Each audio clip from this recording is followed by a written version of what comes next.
So when we talk about aesthetics, what comes into your mind? Into my mind comes the Bauhaus. You know, we have the celebration 100 years Bauhaus design. You think, ugh, German design, what is that?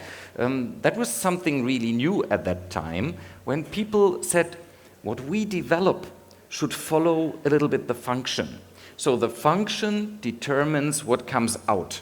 And this is exactly what we do when we work with teeth. We cannot put an implant somewhere without thinking of the bony envelope, of the biology of the tissue.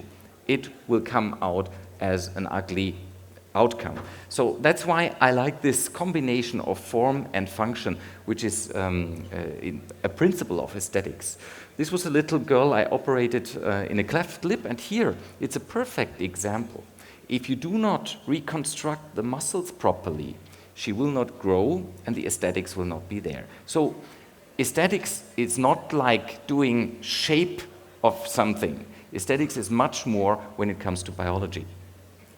So for us, the interesting point is, of course, what do we do when we extract a tooth? So we hear Danny Buser, and pardon for that, but he's a very conservative person. He says, do not be a cowboy. Go for stage procedures. Keep the ball flat. If you go to other conferences, you see people doing immediate implants only, and then you go home and think, what should I do? And then you hear Daniel Thoma talking about socket ridge preservation. So you come out, is everything possible? What should I do in which situation? So this decision-making process is very important.